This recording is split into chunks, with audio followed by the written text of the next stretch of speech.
Hello my friends, if you like my work, please remember to click thumb up, subscribe to my channel or hit the notification bell to be informed about new videos.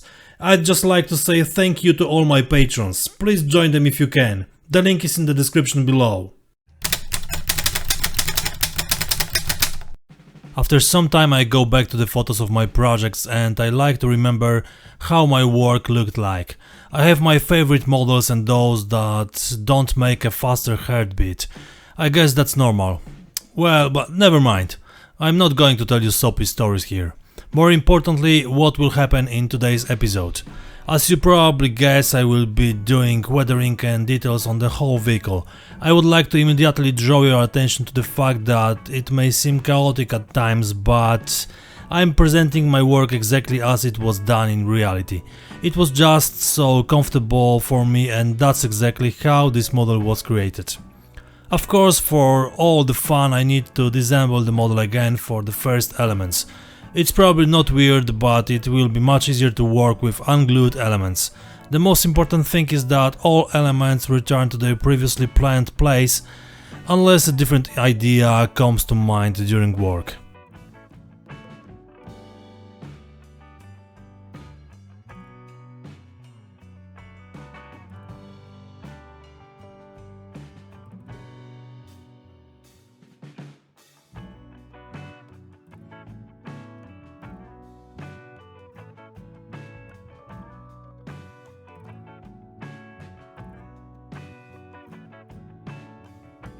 First, I covered the model with a glossy varnish from VMS. In this way I secured the surface, leveled the places where I put the stickers in the previous episode, and it's above all the best base for the wash.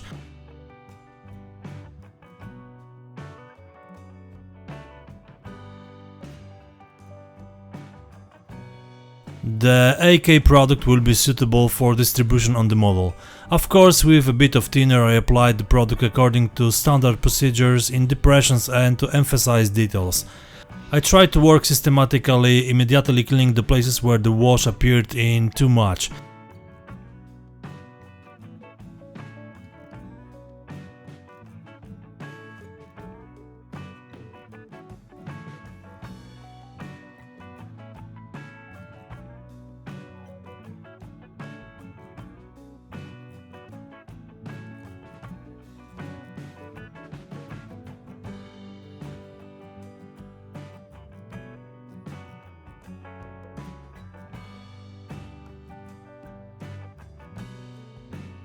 On the fenders, to emphasize the characteristic surface, I spread a heavily diluted wash, thanks to which it melted between all the elements that are on their surfaces.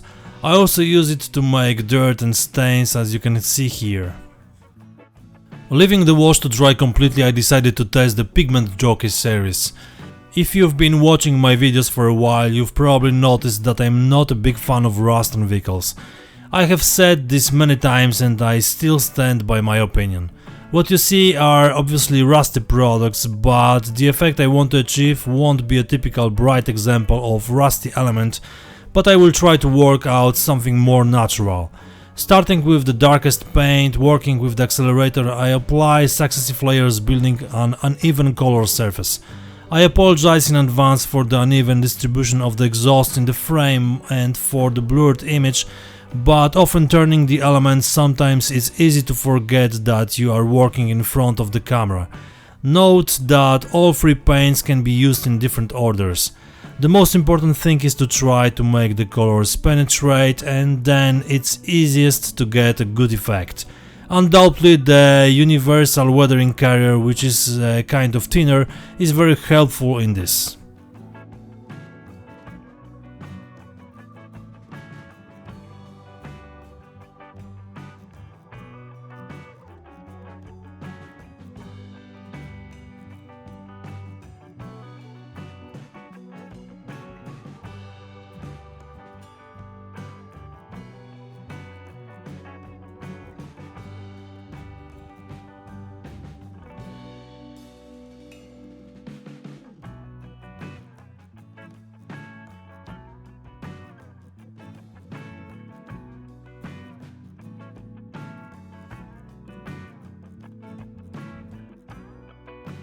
To the 3 paints I also added another one provided by the producer for painting trucks, but you can also use it here because it's very dark shade that is ideal for less visible places.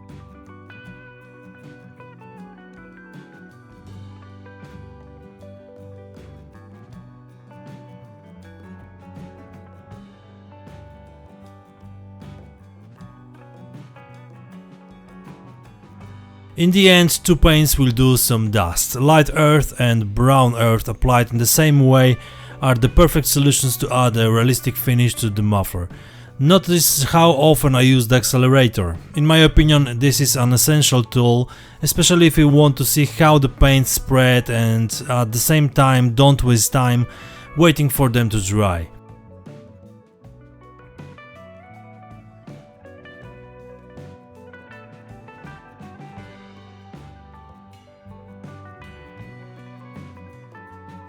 As a result, we get a hyper-realistic coat of paint. I think it's one of the best looking mufflers I've ever painted.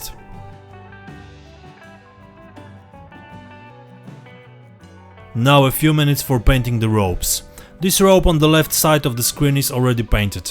The difference is very big. Generally, it's not painting, but rather making a thick wash or filter with a dark color. I wanted my ropes to feel more like unused with heavy dust and a bit of mud. Completely different than how I showed in the video about painting the towing cables.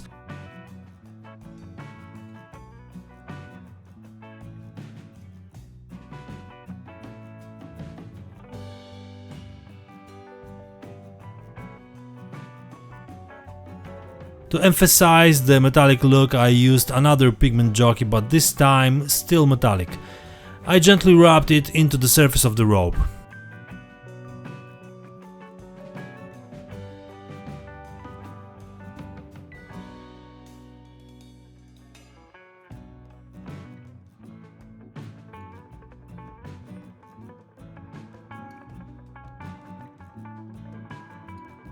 For the dust, I will use the already presented light earth. Once again, the weathering carrier is an inseparable companion. I was wondering what the order of the application of both paints should be. It seems to me that in this case it would be better to do the dust first and then the metallic gloss. Of course, everything can be improved, the more so that when the ropes are already on the model, their final appearance will be refined. I had some paint left to use, so in order not to waste it, I applied it to the spare link of the trucks.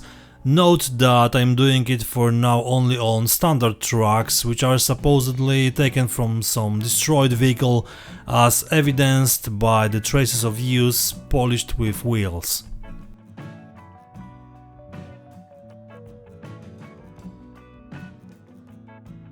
All skaten are supposed to look a bit different, so first I put on them heavily diluted truck rust. Exactly the same one I used when painting the muffler. A few links will have a different shade because I apply lighter shades of rust to them, but I still remember not to overdo it with this effect. Some time ago I explained how trucks rust. Due to the manganese that was used to make German trucks, making them orange rust is a big mistake. They should rather be in the shade of milky coffee or dark chocolate. Of course, for the purposes of the model contrast and arousing interest, I deviate from this assumption a bit myself, but everything is under control.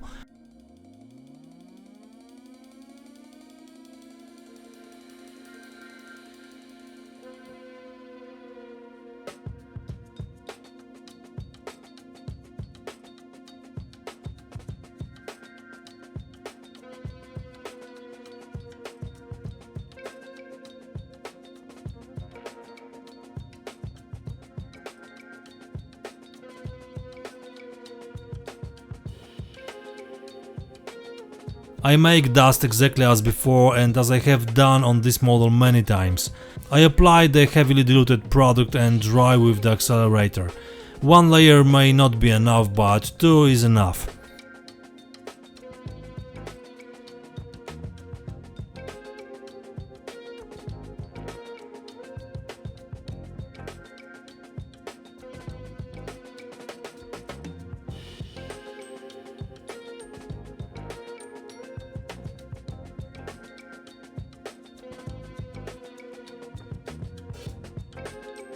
As a result, the trucks look as you can see. The difference is visible to the naked eye.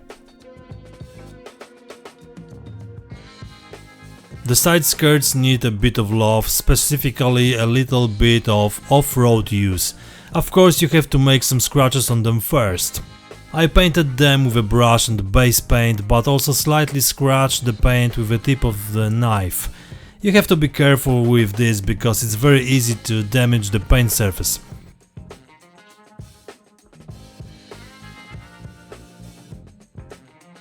Dark base paint and a piece of sponge are a good duo to make chips more visible, especially on the edges. Of course, standard painting with a brush is also advisable and will be a great complement to the previously used sponge.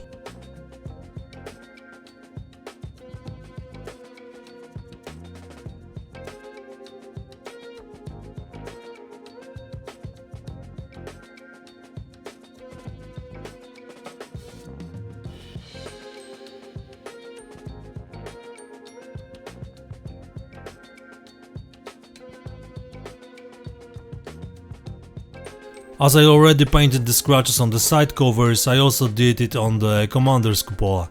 This is one of the most used places in the vehicle, so a few chips are quite advisable and needed in this place.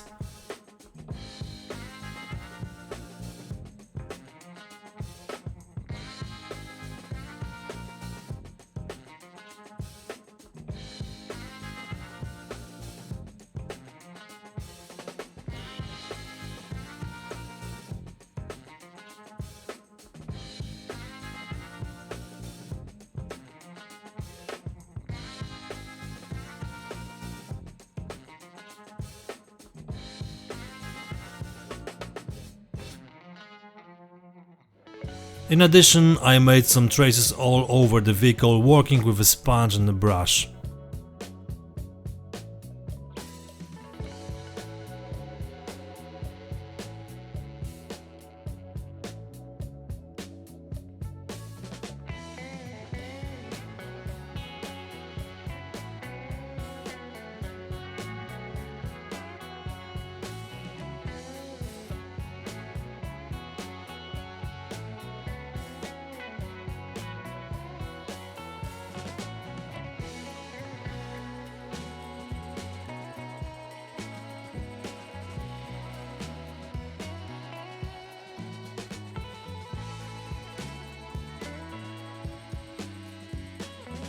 Once again I reached for the mud kit and finished the side shields.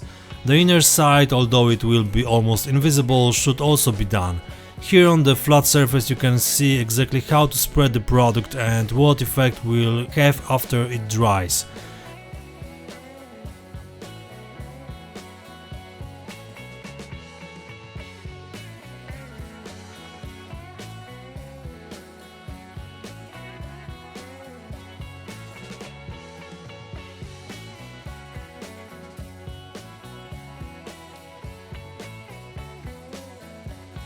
A bit of muddy splashes is the perfect complement.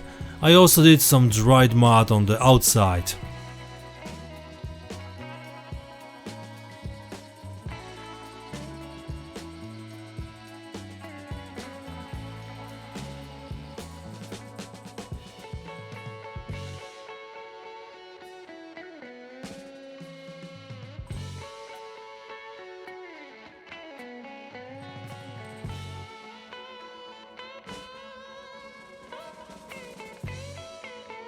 Still working on the same products, I did dust on the wheels and on the chassis and lower parts of the hull.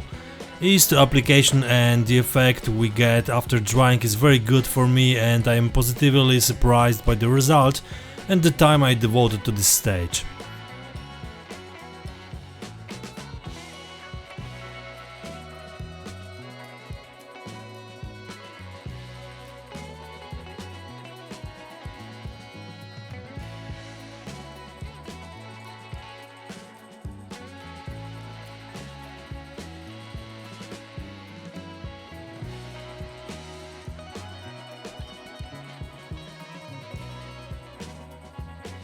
With extra hands to help, work should be done faster, but frankly, they can mess up more than help.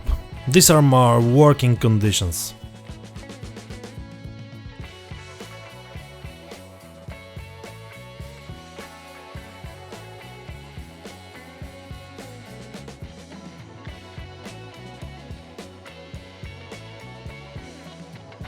On the upper surfaces, the model was also properly treated with well-diluted products.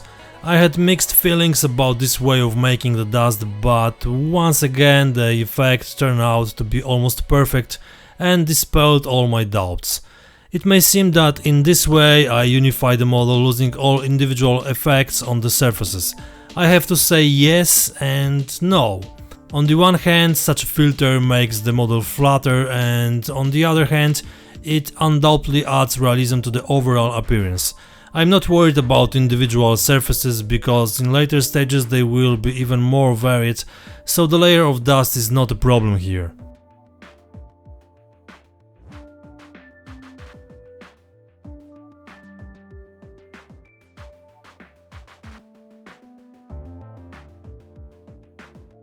Now it's a good time to attach additional armor. A few drops of CA glue does the job. Before I start dealing with heavy weathering again, first a few details that are worth doing now so as not to forget about them at the later stage. A bit of polishing with a pencil on the ends of the cleaning rods is simple work with good results. The second thing is to paint a bit of damage base paint on the muffler brackets. As you remember, initially I covered it with rust in the same way as the whole element, but now you need to make up for the lack of paint and add a bit of color. As a result, it looks very good, and together with the previously prepared towing cables, it starts to be quite interesting.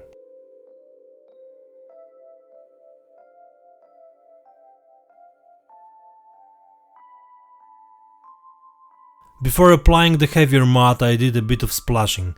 Many of them will disappear in a moment, but the ones that remain will be nice to build a good looking hull. Of course, I made them on all the bottom surfaces of the model.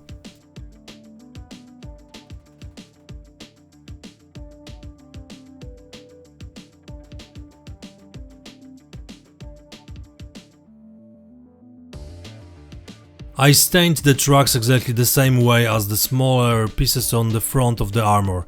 The only difference here is that in some places I added more product, which resulted in better color intensity on individual links. After the first layer it wasn't so visible yet, but the second one worked perfectly and gave the right effect.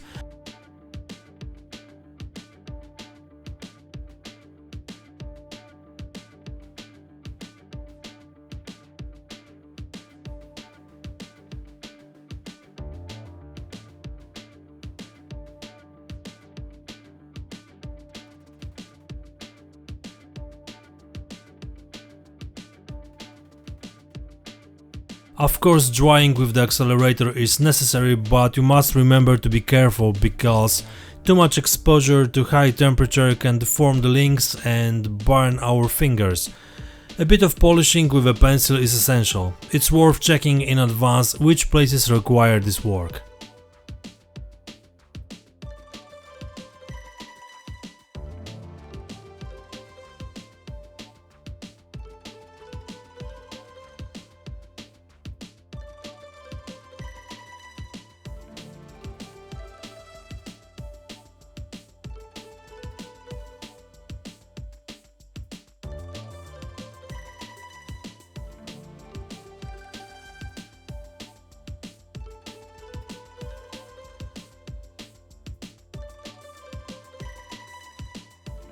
So it's time for matte.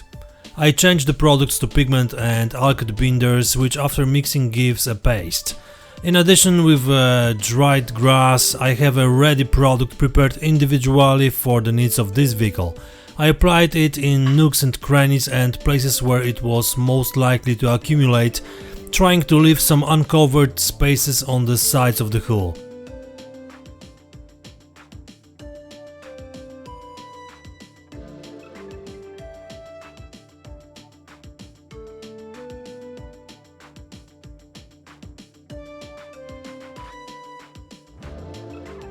In some places I added the pigment itself and glued it to the surface with a few drops of binders.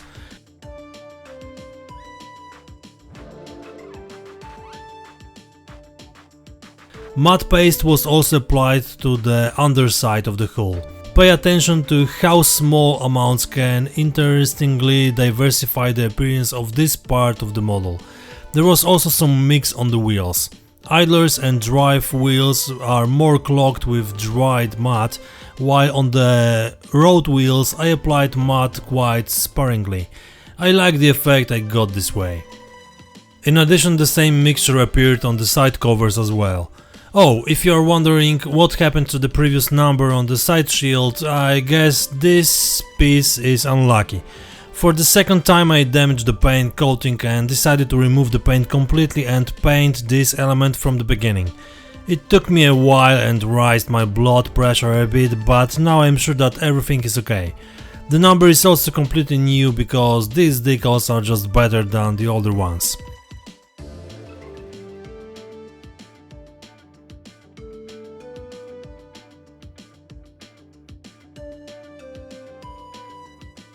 I painted some oil stains with variously diluted oil paint. Both on the hull and on the wheels I worked the same method, applying small amounts of paint.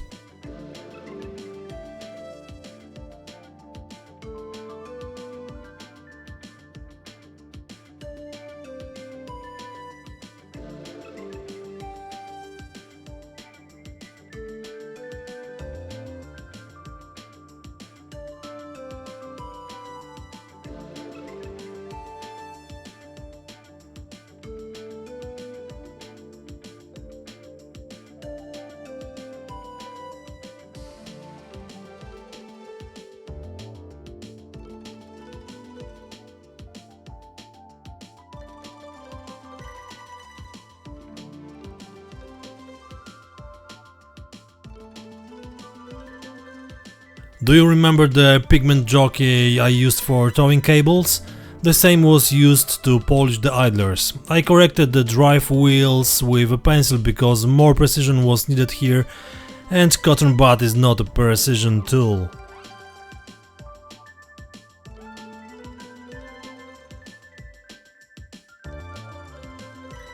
Adding the wheels and tracks was walk in the park. As you can see, once again, quick tracks work perfectly and easily. I definitely recommend it.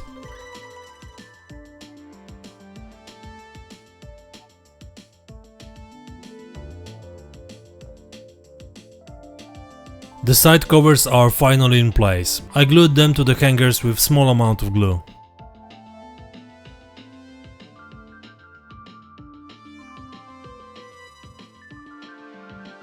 Green stuff is good enough to do some welds. I needed to weld additional tracks on the front plate of the vehicle. I don't know if it was actually done by the crews of German vehicles, but common sense told me so. My proven tool for making welds is a thin sheet of metal properly profiled and mounted on a comfortable handle. If necessary, it can be properly shaped the size of individual welds by bending the tip with tweezers. A little bit of water will help in forming individual pieces.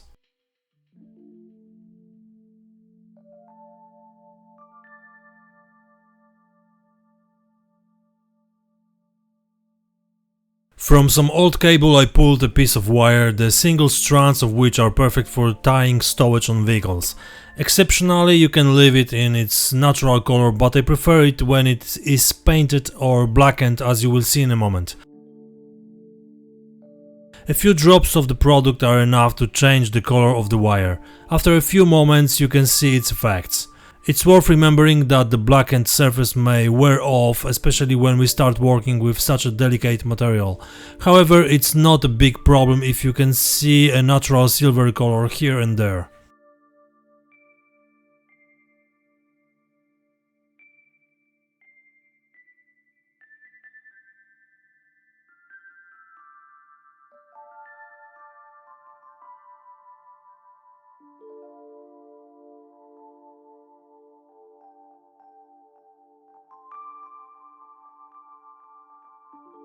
Leaving the wire to dry completely, I went back to painting the welds, which had already hardened enough. First, I painted the area around each of them with dark grey oil paint, which is supposed to imitate the burnout of the paint which was created during welding. I used the same color right away to make the dirt around the hatches. Small amounts of paint and thinner are the perfect combination. In addition, paint-stained thinner can also be used. It's worth using it because even seemingly useless liquid can do a good job on the model.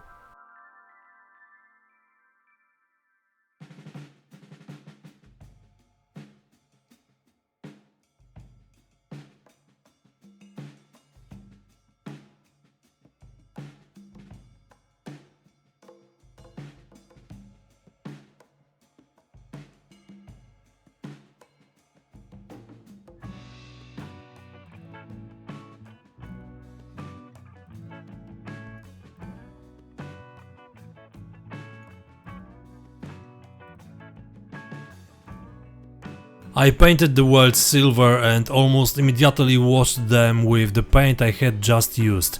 Work for 3 minutes and the effect is super realistic.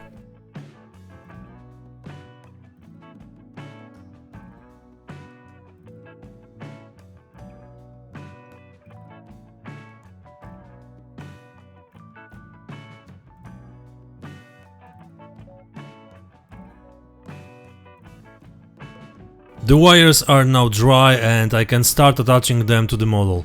It's intended to be used to attach additional elements. Here, first of all, the links on the front plate. In a moment I will also attach the side covers.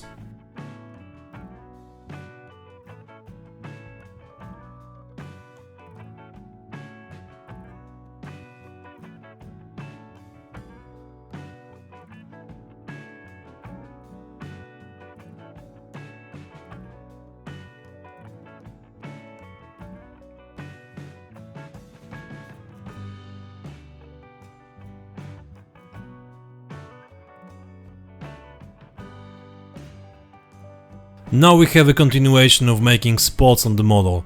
A bit of spilled operating fluids on the engine plate is almost essential. It's worth remembering to place them in the right places and keep them of reasonable sizes.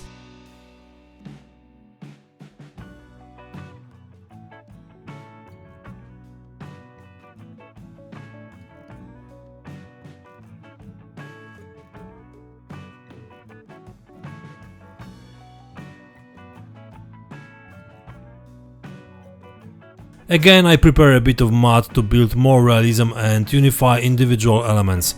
The edges of the fenders and a little on their surfaces will be enough.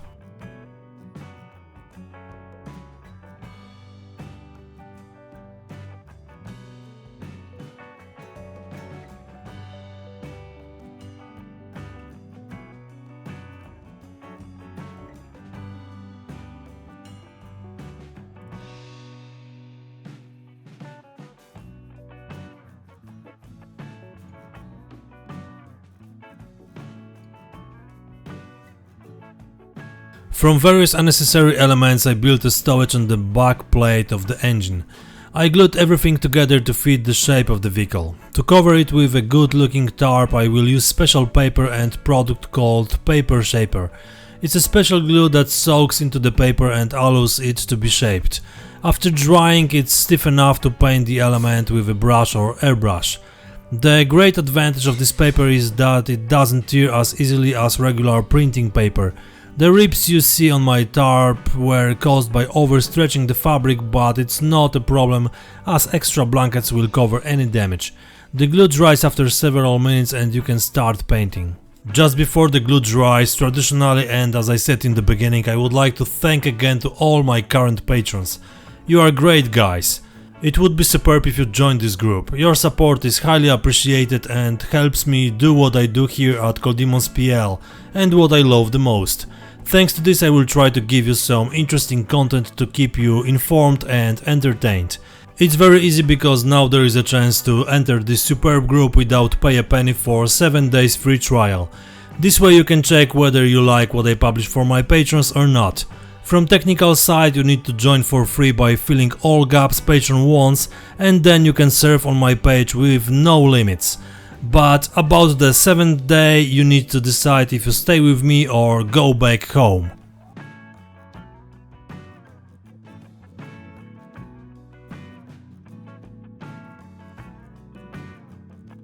I painted the whole thing with acrylic paints, and the wash additionally emphasized all the shapes.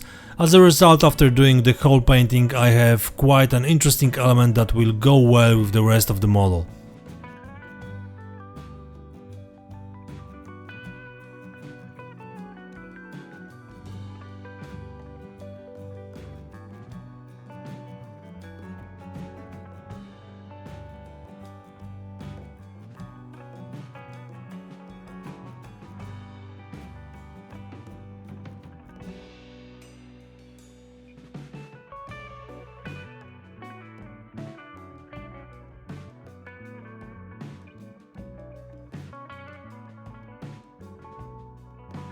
I tied the stowage to the vehicle using wire. Please note how good the blankets look separating itself from the model. Contrast once again. And one more interesting element, an additional Panther side shield. It was supposed to look like it was found somewhere on destroyed vehicle or lost by an operating tank. In the side pocket that is used to transport spare road wheels, I placed extra jerry cans and sloppy tarp tucked in. This time I used my old method with tin paper soaked in paint and glue. I decided to add 2 old boards to the front of the vehicle. A few drops of wash will color them properly, and proper treatment with torch will add some realistic finish. Of course, you have to be careful with fire because in addition to dry wood, we also have flammable products that the boards are soaked in.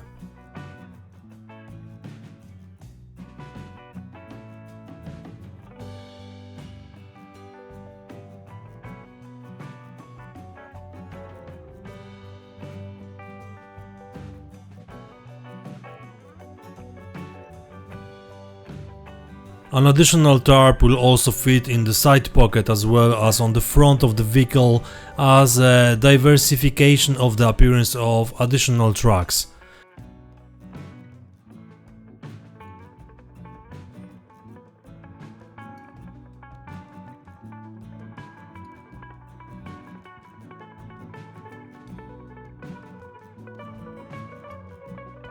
As if the tarps were not enough, there is another one to cover the gap between the gun mantlet and the superstructure. The photos show how often the crews use this type of protection regardless of the season.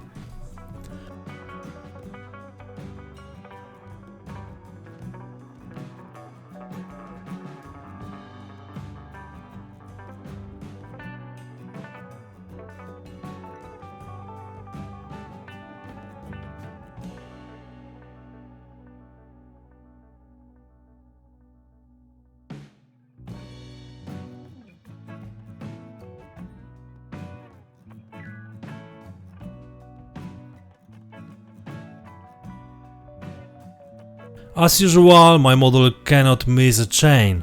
Fix it in the previously planned place with a few drops of diluted PVA glue.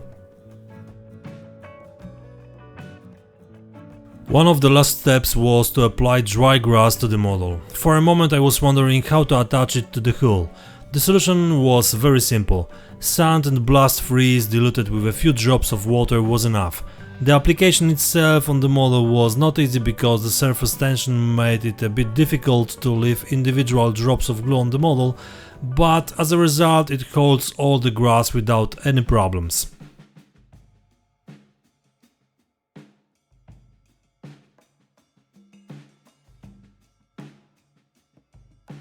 Finally, on the dried tarp I added some dust from already proven pigment jockey.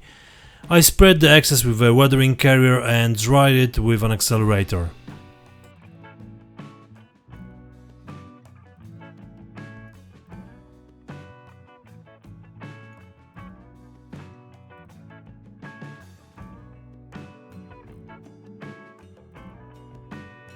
At the end of this project, traditionally a word of conclusion. Or maybe not. The result is as you can see. I am satisfied and I hope you didn't waste your time watching this series. Thank you for taking a few minutes to check my work. If you like what I do, please don't forget to subscribe to the channel, click like and write a comment. This will surely be very helpful. The next project is unknown. I don't know what to choose yet. For patrons I'm building a P40 radar, and for YouTube I have some ideas, but I haven't decided yet. Let it be a surprise. That's all for today. See you next time. Cheers!